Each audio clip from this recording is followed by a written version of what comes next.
देवादिदेव भगवान महादेव मां अन्नपूर्णा एवं अनंत बलवंत श्री हनुमंतलाल जी महाराज के श्री चरणों में साष्टांग दंडवत। कली पावना अवतार प्रातः स्मरणीय परम पूज्यपाद गोस्वामी श्री तुलसीदास जी महाराज के चरणों में बारंबार वंदन।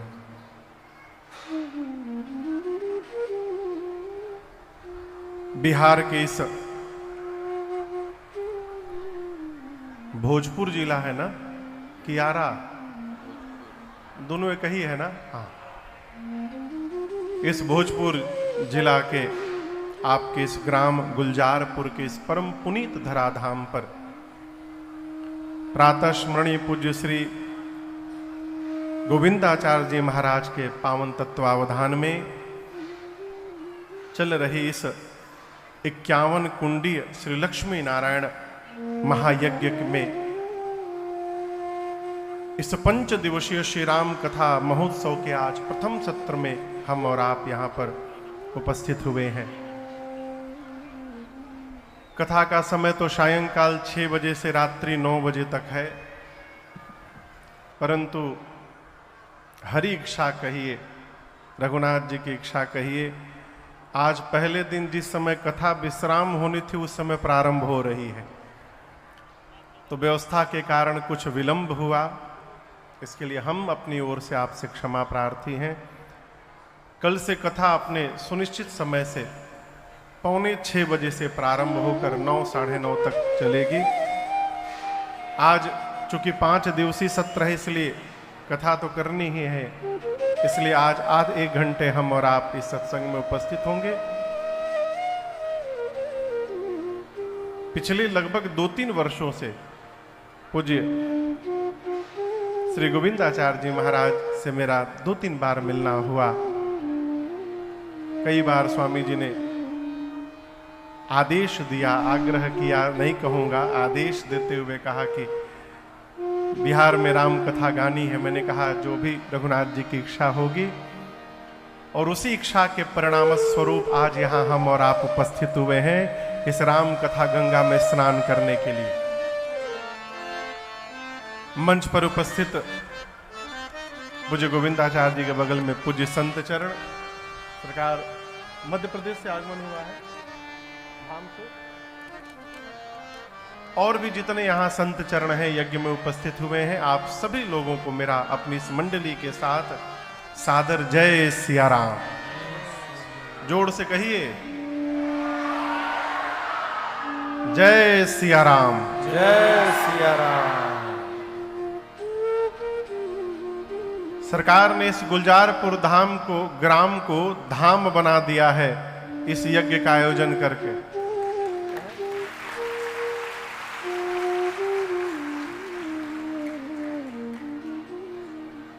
एक बार भगवान शंकर मां भवानी जी के साथ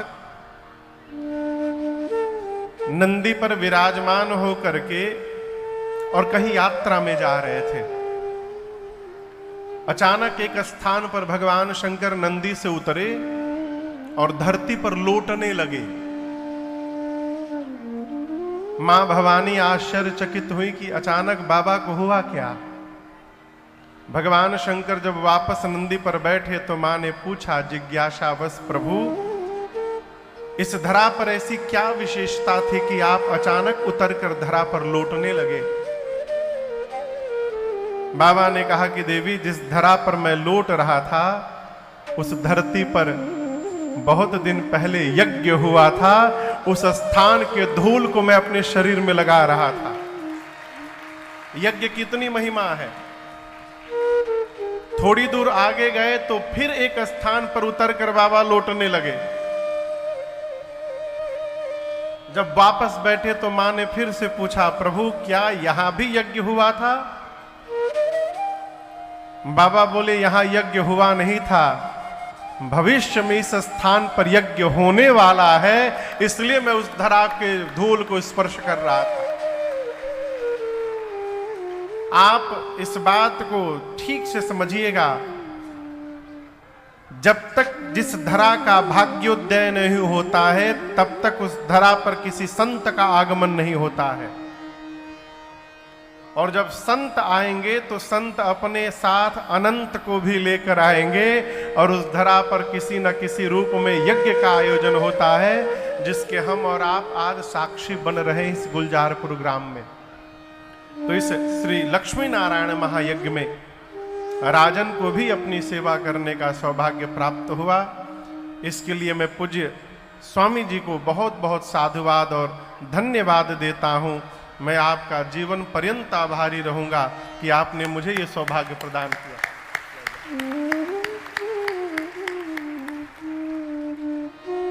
जिस युग में हम और आप बैठ करके भगवत कथा को यहाँ श्रवण करने जा रहे हैं, इस युग का नाम है कलयुग। क्या नाम है? जोर से कहिए। आपसे एक प्रश्न करूं? कलयुग अच्छा युग है कि बुरा युग है? जोर से कहिए।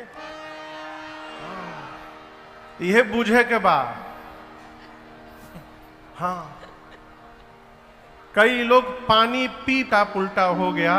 महाराज घोर कलयुग आ गया है। अब पूज्यपाद गोस्वामी तुलसीदास जी कहते हैं, कब जौनर कर विश्वास,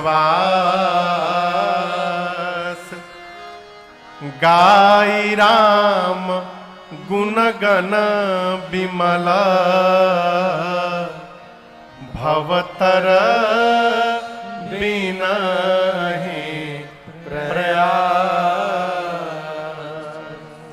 पूज्यपाद गोस्वामी तुलसीदास जी कहते हैं कि कलयुग 4 युग है, सतयुग, त्रेता, द्वापर और चौथा युग का क्या नाम है? कलयुग। इन चारों युगों में कलयुग जैसा दूसरा कोई सुंदर युग नहीं हुआ। क्यों महाराज? सतयुग तो बहुत बढ़िया था। अच्छी बात है, सतयुग, त्रेता, द्वापर बहुत अच्छा था, लेकिन मेरा आपसे प्रश्न है, सतयुग बहुत बढ़िया था, उससे हमको आपको क्या लाभ है? किसी का घर करोड़ों का हो तो उसमें हमको रहने को तो मिलेगा नहीं। हमारे लिए हमारी झोपड़ी ही महल के समान होती है, अपना ही सर्वश्रेष्ठ होता है। गोस्वामी जी कहते हैं कलयुग जैसा दूसरा कोई युग नहीं। क्या विशेषता है महाराज? गाई राम गुण गण बिमला, भवतर बिनहि प्रयास। सतयुग में भगवान को प्राप्त करना होता था तो जीव को हजारों वर्ष तपस्या करनी पड़ती थी। कितने दिन?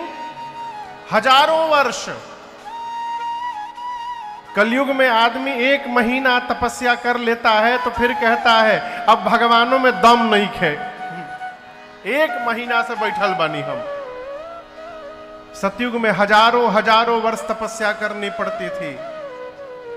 त्रेता में यज्ञ करना पड़ता था, वो भी विधान पूर्वक सुचिता संपन्न हो के यज्ञ करना पड़ता था, तब भगवान मिलते थे। द्वापर युग में पूजन करने से, सविधि पूजन करने से भगवान मिलते थे। लेकिन कलिकाल में न तपस्या करने की आवश्यकता है, न यज्ञ में जाने की आवश्यकता है, न भगवत पूजन की आवश्यकता है। यदि भगवान को प्राप्त करना है तो कलिकाल में ऐसा नहीं कि ये करना नहीं है, करना है, लेकिन जितनी सुचिता से करना चाहिए कलयुग का जीव नहीं कर पाता।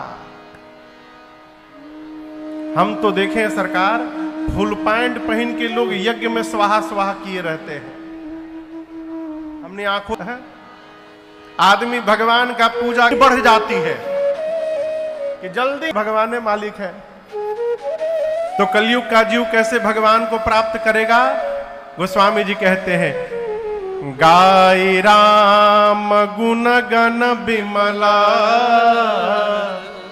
भवतर बिनहि प्रयास। इस कलिकाल में घर में रहिए, बाहर रहिए, केवल भगवत नाम का गुणगान यदि होने लगे तो बिना कुछ किए ही हमको आपको भगवान प्राप्त हो सकते हैं। ये कलयुग की विशेषता है। इसलिए कहीं भटकने की आवश्यकता नहीं है। भगवान के नाम में अटकने की आवश्यकता है। कुछ ना करिए, घर में बैठकर अरे हरे राम हरे हरे गाव भैया घरे घरे, हरे राम हरे हरे गाव भैया घरे घरे, हरे राम हरे हरे गाव भैया घरे घरे, हरे राम हरे हरे गाव भैया घरे घरे। जौने हवे सीताराम, जौने हवे सीताराम, उहे हवे राधे श्यामा, उहे हवे राधे श्यामा। जौने हवे सीताराम, जौने हवे सीताराम, उहे हवे राधे श्यामा, उहे हवे राधे श्यामा। अंतर न केहू करे गाव भैया घरे घरे, अंतर न केहू करे गाव भैया घरे घरे, हरे राम हरे हरे गाव भैया घरे घरे, हरे राम हरे हरे गाव भैया घरे घरे।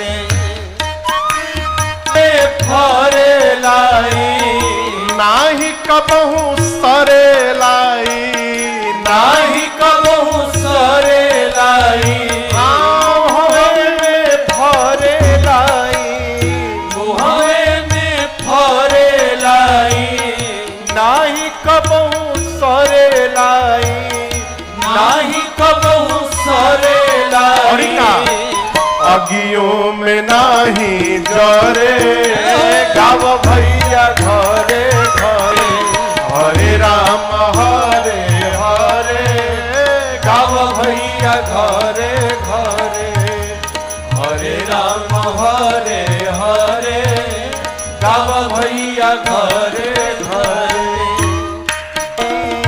अवसर ना ऐसन आई, नर्तन मिलल बा भाई, नर्तन मिलल बा भाई। अवसर ऐसन आई, अवसर ना ऐसन आई, नर्तन मिलल बा भाई, नर्तन मिलल बा भाई। बैठी गाव चाहे खड़े गाव भैया घरे घरे, बैठी गाव चाहे खड़े गाव भैया घरे घरे, हरे राम हरे हरे गाव भैया घरे घरे। गा के गईले दास गईत्री, राजन सुनिल साचे जिकरी, राजन सुनिल साचे जिकरी। गा के गईले दास गईत्री, गा के गईले दास गईत्री, राजन सुनिल साचे जिकरी, राजन सुनिल साचे जिकरी। नमवे से कालो डरे हरे राम हरे हरे, नमवे से काय डरे गाव भैया घरे घरे,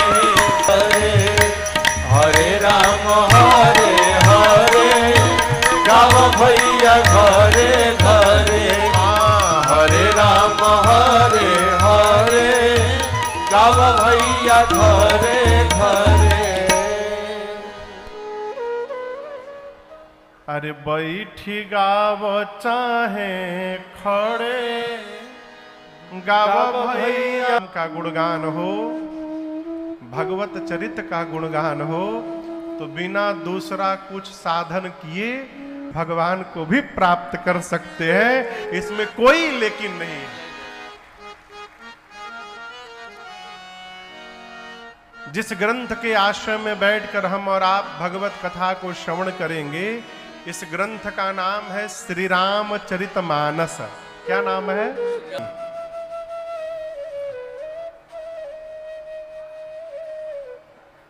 कितने लोग रोज पढ़ते हैं? मानस जी को घर में लाकर रखने से कल्याण नहीं होगा। मानस जी जब इस मानस में प्रवेश करेंगी तब जाकर जीवन में इसका प्रभाव दिखाई पड़ेगा और हमारा आपका कल्याण होगा। गोस्वामी जी कहते हैं ये भगवत चरित्र की यात्रा मानस से निकलकर मानस तक पहुंचने की है। बाबा कहते हैं, गोस्वामी जी कहते हैं कि मैं केवल निमित्त मात्र हूं, मैंने लिखा नहीं है। लिखवाया किसने है? शंभु प्रसाद। किसके प्रसाद से? भगवान शंकर के। में स्फुरण किया है इस चरित्र का। वस्तुतः भगवान राम के चरित्र की रचना सबसे पहले भगवान शंकर ने की। किसने की? किसने की? निज मानस राखा। मानस यानी मन। संग अर्धंग भवानी। शंकर है वही है माई बाप। जब श्रोता के मन के एकांत में एक पहाड़ के ऊपर पर्यटन स्थल, ये नहीं बताएं कि कथा में प्रेम हो। पहली भक्ति क्या बताएं? प्रथम भगति संतन कर संगा। पहली भक्ति राम जी बोले संत का संग हो। संत के साथ रहिएगा तो संत जगत की कथा नहीं सुनाएंगे, संत जगदीश की कथा सुनाएंगे। और संत के मुख से भगवत कथा सुनते सुनते कथा के प्रति प्रेम जागृत होगा। यही दूसरी भक्ति है। दूसरी रति मम कथा प्रसंगा। इसलिए भगवत कथा श्रवण करने की पात्रता यदि निर्मित करनी है तो संत के संग में रहने का स्वभाव बनाया जाए। गोस्वामी जी तो सत्संग की महिमा कहते हुए कहते हैं कि सठ सुधरहि सत संगति पाई। सठ बुझाता, सठ बुझाता। सठ मने महामूर्ख। जौन काम मना करिए और बता के वह करे। गोस्वामी जी कहते सठ व्यक्ति भी संत की शरण में आ जाए तो सुधर जाता है। कैसे सुधर जाता है? उत्तर आगे का उदाहरण देखिए। पारस परस कुधातु सुहाई। एक एक मणि है जिस मणि का नाम है पारस मणि। क्या नाम है? बीच में बोला करिए। क्या नाम है? पारस मणि। पारस मणि। आप में से कौन कौन इस मणि का नाम सुना हुआ है? पारस मणि का? चलिए, माई लोग नहीं सुनी है, आज तो सुन लिए हैं ना पारस मणि। तब हाथ उठा दीजिए। पारस मणि की क्या विशेषता है? पारस मणि को लोहा से यदि एक बार स्पर्श करा दिया जाए तो तुरंत पारस मणि उस लोहे को सोने में बदल देता है। तो स्वामी जी कहते हैं पारस परस, परस यानी स्पर्श, कुधातु यानी लोहा, सुहाई सुंदर हो जाता है, सोना बन जाता है। जिस प्रकार पारस मणि के संपर्क में आने से लोहा सोना बन जाता है, उसी प्रकार संत की स्पर्श में आने से मूर्ख व्यक्ति भी विद्वान बन जाता है। ये सत्संग की महिमा है। लेकिन आपको एक बात कहूं, बड़े आनंद की बात है। दर्शन करिए। सरकार, पारस मणि लोहे को सोना बना देता है, परंतु जिस लोहे को सोना बनाता है उस लोहे को ये गुण नहीं देता है पारस मणि कि तुम भी किसी लोहे को स्पर्श करोगे तो वो सोना बन जाए। केवल पारस मणि के स्पर्श से वो लोहा बस सोना बनता है, वो लोहा किसी दूसरे लोहे को सोना नहीं बना सकता। लेकिन सत्संग की ऐसी महिमा है, सत्संग जिस मूर्ख को स्पर्श करके विद्वान बनाता है तो उसको विद्वान तो बनाता है, साथ में उसके भीतर यह भी गुण देता है कि तुम भी आगे किसी मूर्ख को स्पर्श करोगे तो वो भी विद्वान बनता जाएगा। ये सत्संग की विशेषता है। इसलिए कबीरदास जी बार बार कहते हैं, अरे संतन के संग लाग रे तेरी अच्छी बनेगी, संतन के संग लाग रे तेरी अच्छी बनेगी, अच्छी बनेगी तेरी बढ़िया बनेगी, अच्छी बनेगी तेरी बढ़िया बनेगी, अच्छी बनेगी बढ़िया बनेगी, अच्छी बनेगी तेरी बढ़िया बनेगी, खुल जाएंगे तेरे भाग रे तेरी अच्छी बनेगी, खुल जाएंगे तेरे भाग रे तेरी अच्छी बनेगी, संतन के संग लाग रे तेरी अच्छी बनेगी।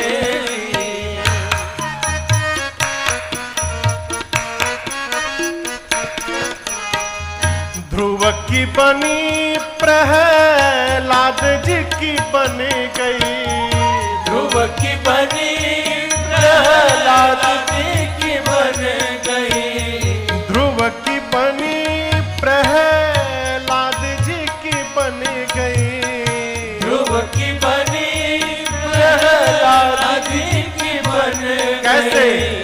राम भजन में लाग रे तेरी अच्छी बनेगी, राम भजन में लाग रे हो तेरी अच्छी बनेगी, संतन के संग लाग रे हो तेरी अच्छी बनेगी।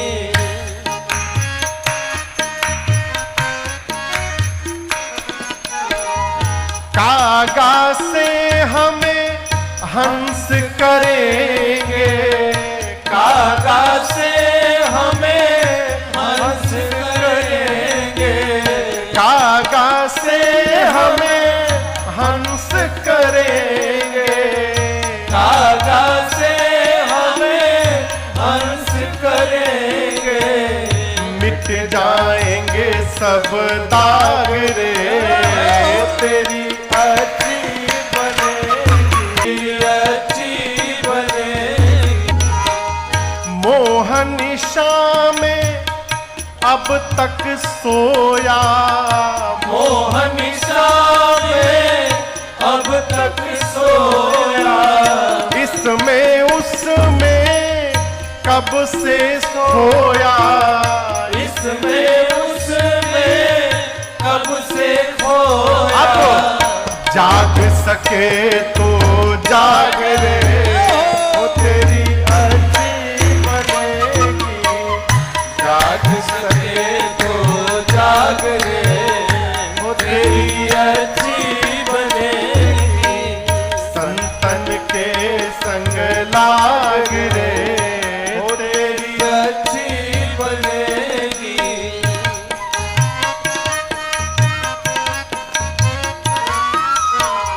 कहत कबीरा राम भजन में, कहत कबीरा राम भजन में, कहत कबीरा, कहत कबीरा, कहत कबीरा, कहत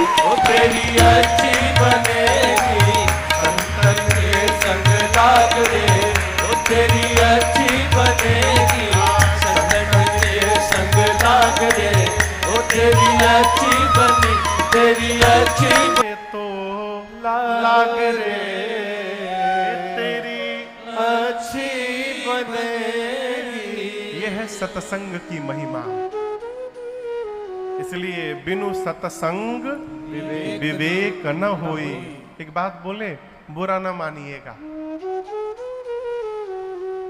बेटे का एडमिशन आरा में करा दीजिए, पटना में करा दीजिए, दिल्ली में करा दीजिए, भारत के सबसे बड़े विद्यालय में करा दीजिए, लेकिन एक बात को गांठ बांध करके रखिएगा, कहीं भी पढ़ा लीजिए, विद्यालय में विवेक प्राप्त होने वाला नहीं है। एजा पढ़े चाहे लंदन में पढ़े, विवेक मिलने वाला नहीं है। जानकारी भले मिल जाए, विवेक नहीं मिलेगा। विवेक कहां मिलेगा महाराज? तो बिनु सत्संग विवेक न होई। आइए सत्संग राम कृपा बिनु सुलभ न सोई। गोस्वामी जी कहते हैं बिना सत्संग के विवेक जागृत होने वाला नहीं है। और ये सत्संग बिना राम जी की कृपा के सत्संग मिलने वाला नहीं है। कथा का समय शाम को 6 बजे से था, प्रारंभ कथा हुई है 8:30 बजे।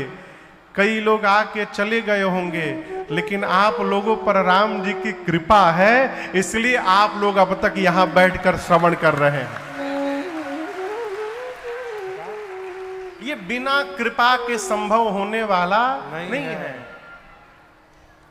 कई लोग कथा पंडाल में आकर भी नहीं सुन पाते। काहे महाराज? नींद आ जाती है। कथा सुनने से पहले बगल वाले को कही के बैठते हैं कि देखो हम कथा सुनते सुनते समाधि में चले जाते हैं। हम जब समाधि में चले जाएं तो हमको हिला करके समाधि से बाहर ले आना। बिना भगवत कृपा के कथा कान में प्रवेश करने वाली नहीं है।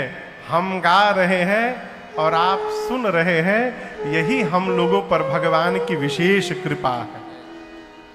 ये कृपा का परिणाम है।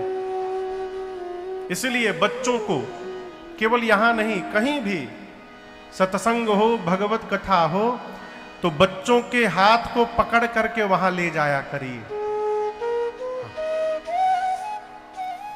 कई लोग कथा में कहते हैं कि बच्चों को ना लाया करिए, बच्चे डिस्टर्ब करते हैं। बुरा ना मानिएगा, बच्चों से अधिक बड़े डिस्टर्ब करते हैं।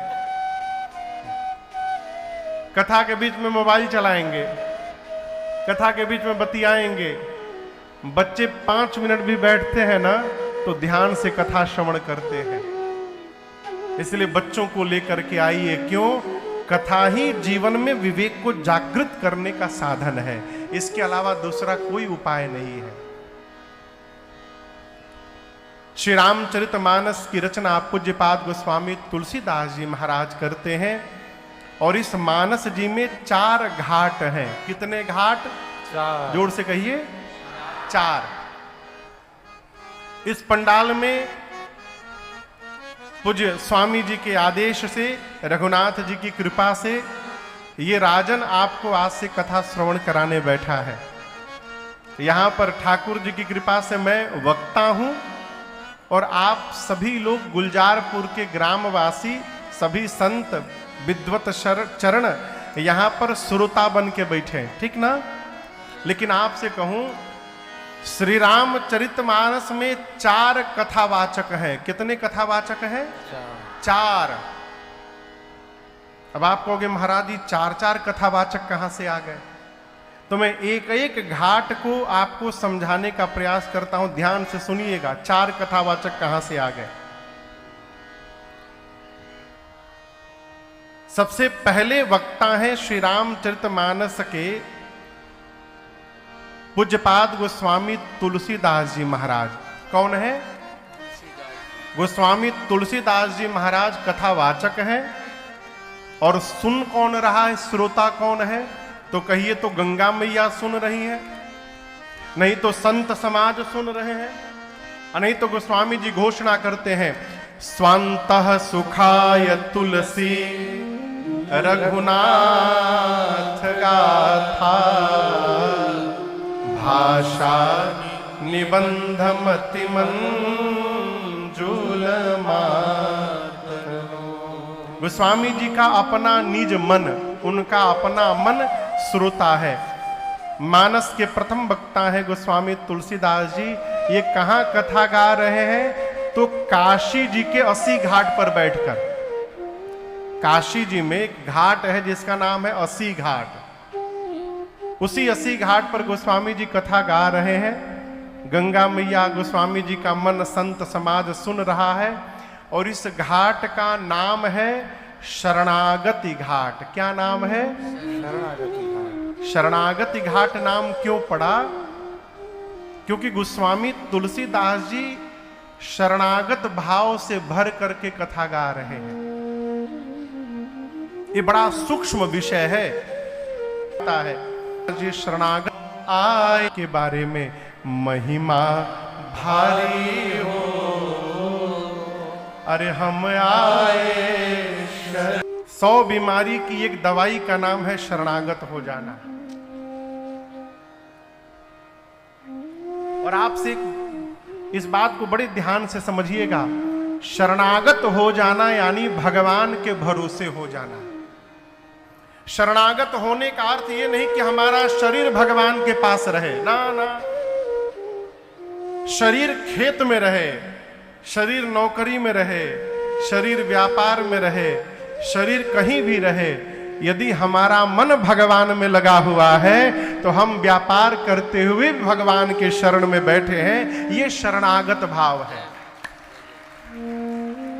हम लोग एक पद गाते हैं, राम जपते रहो और काम करते रहो, राम जपते रहो काम करते आएगा वक्त, जीवन का यूं ही निकल जाएगा। और जपते जपते गर लगन सच भगवन से लग जाए तो, गर लगन सच भगवन से लग जाए तो, तेरे जीवन का नक्शा बदल जाएगा, तेरे जीवन का नक्शा बदल जाएगा। गोस्वामी जी शरणागत घाट के वक्ता हैं, पहले वक्ता।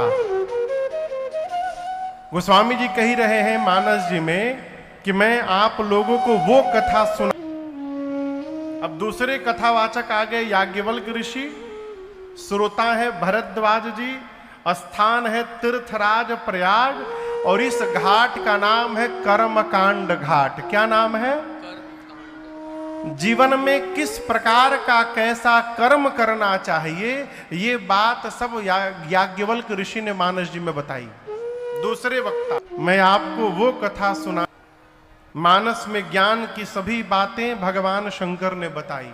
तीसरे वक्ता शंकर भगवान मां पार्वती से कहते हैं, देवी मैं आपको वो कथा सुनाने जा रहा हूं जो नीलगिरी पर्वत पर बैठकर कागभूषुंडी जी ने गरुण जी महाराज को सुनाई थी। अब चौथे कथावाचक हैं कागभूषुंडी जी, श्रोता है प्रधान गरुण जी महाराज, स्थान है नीलगिरी पर्वत, और इस घाट का नाम है भक्ति घाट। भक्ति कैसे जीवन में प्राप्त होगी, ये सभी बातें कागभूषुंडी जी ने कागभूषुंडी रामायण में, कागभूषुंडी गरुण संवाद में सुनाया है, उत्तरकांड में। ये मानस के 4 घाट, और 5वां घाट स्वामी जी की कृपा से गुलजारपुर का ये गांव बना है, जहां कथावाचक बन के राजन बैठा है और श्रोता बन करके आप लोग बैठे हैं। ये 5म घाट है। मैं कौन सी कथा गाऊंगा? तो ये चारों कथावाचक अपनी अपनी घाट पर जो कथा श्रवण कराए हैं उसको मैं यहां से सुनाने का प्रयास करूंगा। सभी वक्ताओं ने कथा से पहले कथा की महिमा गाई है। आइए आज हम और आप महिमा श्रवण करके इस सत्र को विश्राम देंगे। मैंने अपने पूज्य महाराज श्री के मुख से सुना है ये कथा क्या करती है। कथा श्रवण कर मिट जाती है 100 जन्म जन्म की व्यथा हो। जय जय राम कथा, जय श्री राम कथा, जय जय राम कथा, जय श्री राम। आप भी गाइए। इसे श्रवण कर मिट जाती है, इसे श्रवण कर मिट जाती है, कथा श्रवण कर मिट जाती है, कथा श्रवण कर मिट जाती 100 जन्म जन्म की व्यथा हो। जय जय राम कथा, जय श्री राम कथा, जय जय राम कथा, जय श्री राम कथा। सबसे पहले गोस्वामी जी ने महिमा गाई। बाबा कहते हैं राम कथा कलिका मद गाए, सुजन सजीवनी मूरि सुहाए। राम कथा कलिका मद गाए, सुजन सजीवनी मूरि सुहाए। बुध विश्राम सकल जन रंजनी, राम कथा कलि कलुष विभंजनी। बुध विश्राम सकल जन रंजनी, राम कथा कलि कलुष विभंजनी।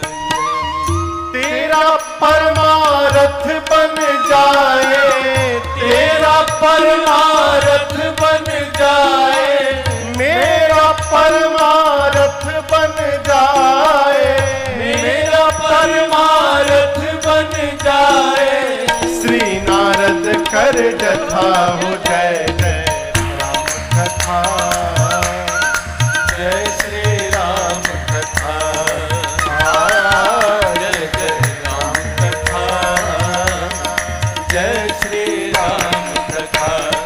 इसे श्रवण कर मिट जाती है, इसे श्रवण कर मिट जाती है, कथा श्रवण कर मिट जाती है, कथा श्रवण कर मिट जाती 100 जन्म जन्म की व्यथा हो। जय जय राम कथा, जय श्री राम कथा, जय जय राम कथा, जय श्री राम कथा। दूसरे कथावाचक याज्ञवल्क्य ऋषि ने महिमा गाई भरद्वाज जी से। महामोह महिषेश विशाला, राम कथा कालिका कराला। महामोह महिषेश विशाला, राम कथा कालिका कराला। राम कथा शशि किरण समाना, संत चकोर करहि जेहि पाना। राम कथा शशि किरण समाना, संत चकोर करहि जेहि पाना। तेरा पीकर तू भी अमर हो जाए, पीकर तू भी अमर हो जाए, गाकर तू भी अमर हो जाए, गाकर तू भी अमर हो जाए। श्री हनुमंत यथा। जय जय राम कथा, जय श्री राम कथा, जय जय राम कथा, जय श्री राम कथा। इसे श्रवण कर मिट जाती है, इसे श्रवण कर मिट जाती कथा श्रवण कर मिट जाती है, कथा श्रवण कर मिट जाती है। 100 जन्म जन्म की व्यथा हो। जय जय राम कथा, जय श्री राम कथा, जय जय राम कथा, जय श्री राम कथा।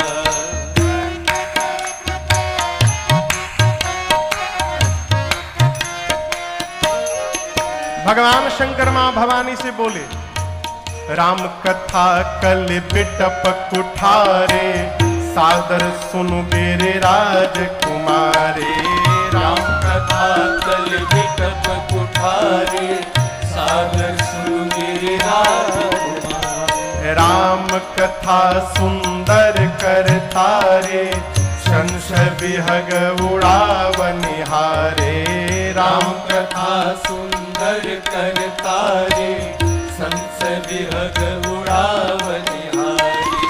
तेरा सब संशय भागेगा, तेरा सब संशय भागेगा, मेरा सब संशय भागेगा। मेरा सब संशय भागेगा। माँ पार्वती कर जथा हो। जय जय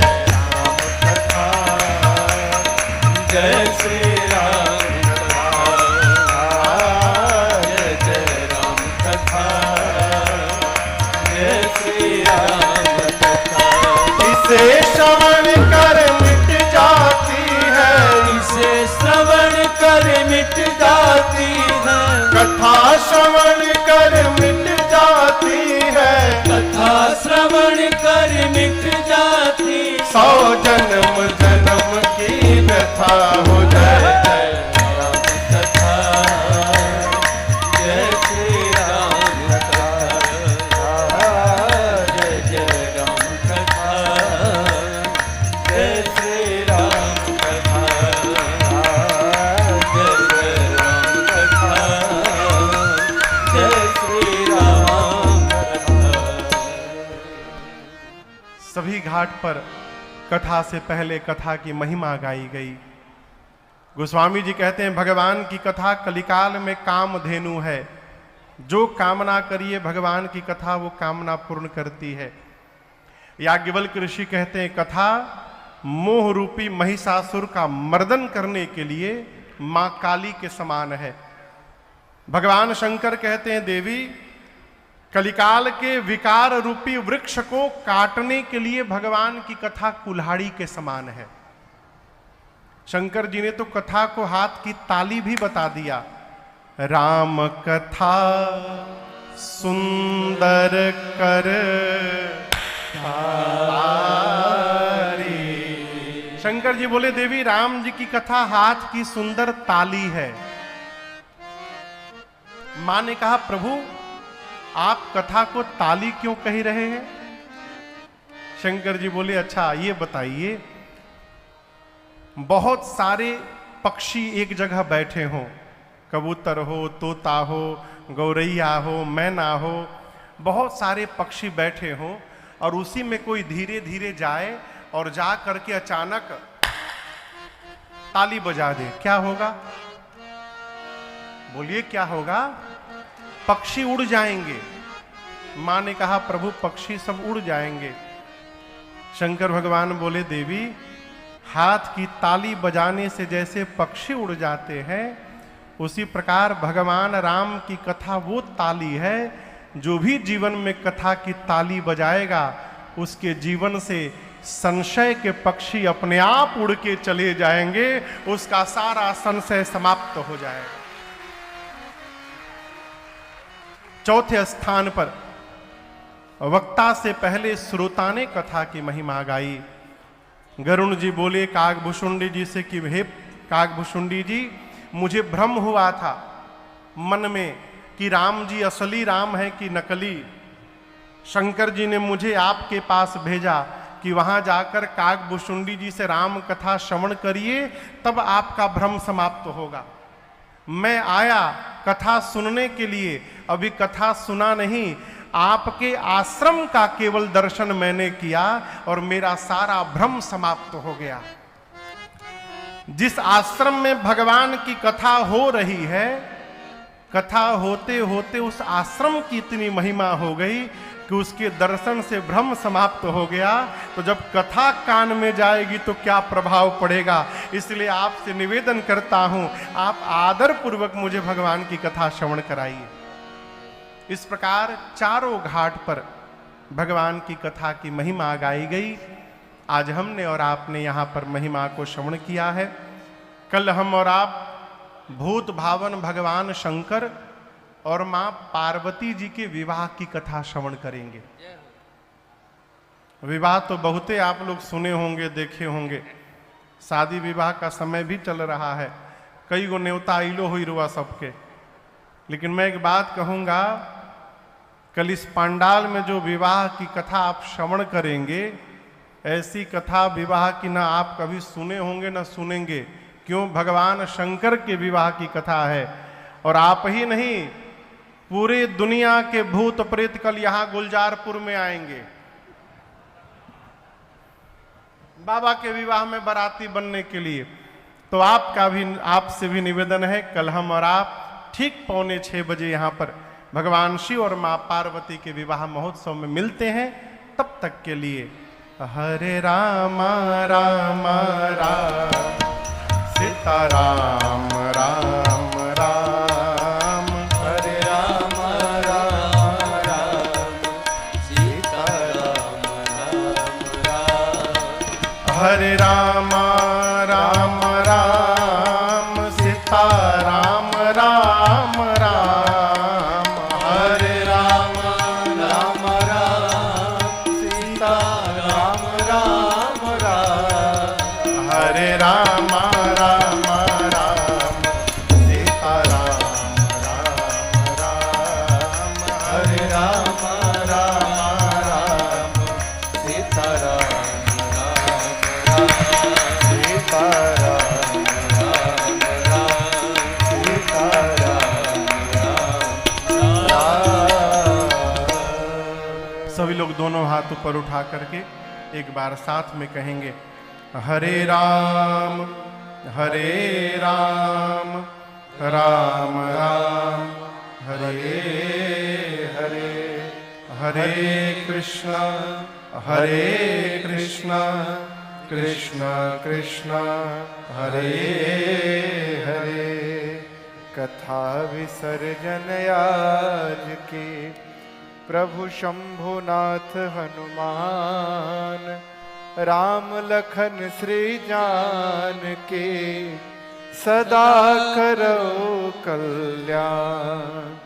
सियावर रामचंद्र भगवान की जय, बाल कृष्ण भगवान की जय, उमापति महादेव की जय, श्री हनुमान जी महाराज की जय, आज के आनंद की जय। जय जय श्री सीताराम।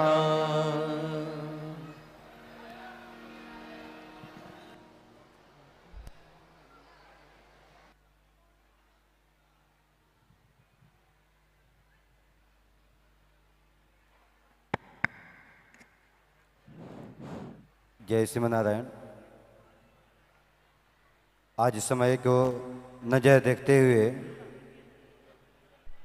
जो समान समारोह महाराज श्री के द्वारा आप लोग को आशीर्वाद प्राप्त जो होता, उसके लिए आप लोग मन में थोड़ा भी मन में ऐसी भाव न लाएंगे। लेकिन मैं चाहता हूँ कि आज बहुत विलम्ब हो चुका है समय, तो ये कार्य जो आज होने वाले हैं वो हम सभी कल सही समय पर समान समारोह किया जाएगा।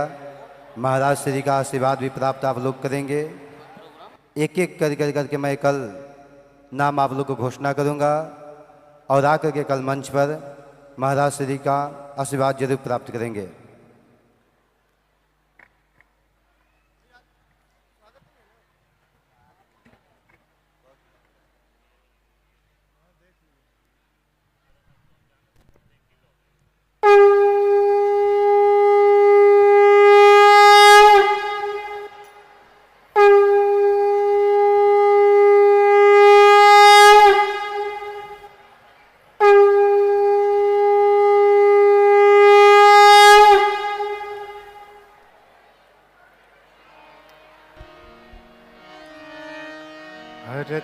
सब आरती आरती राम के धरती सब आरती आरती राम के दहन दुख दो निर्मूल निकाम के दहन दुख दो निर्मूल निकाम के सुरभ सौरभ धो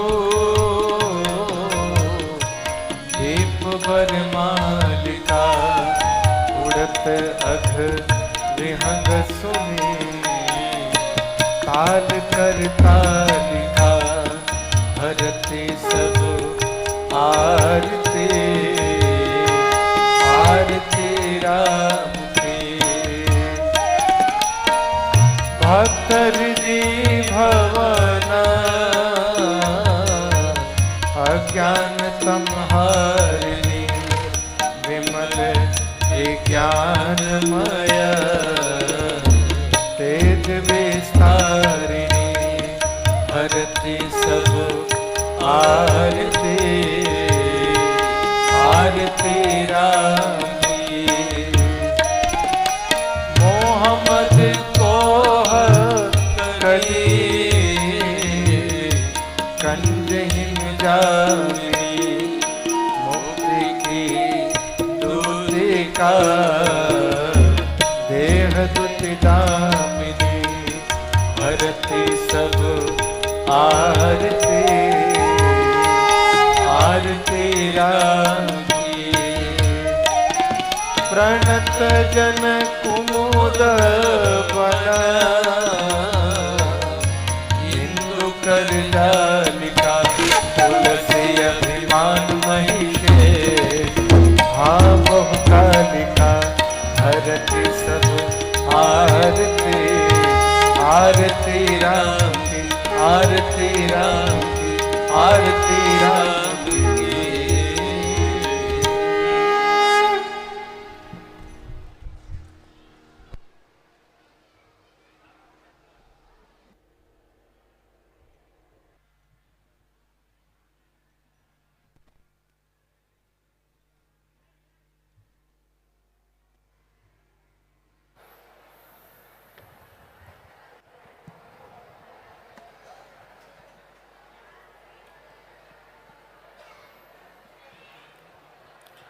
हरिः ओं यज्ञेन यज्ञमयजन्त देवास्तानि धर्माणि प्रथमान्य सन्नते हनाकं महिमानः सचन्त यत्र पूर्वैः साध्याः सन्ति देवाः सेवन्ति कावकुलचम्पकपाटलाब्जै पुन्नाग्रजातिकरवीलरसालपुष्पैः बिल्वप्रवाल तुलसीदल मंजरीभिः त्वां पूजयामि जगदीश्वर मे प्रसीद नाना सुगंधि पुष्पाणि यथा कालोद्भवानि च पुष्पाञ्जलिर्मया दत्ता गृहाण परमेश्वर मंत्र पुष्पाञ्जलिं समर्पयामि नमस्करोमि।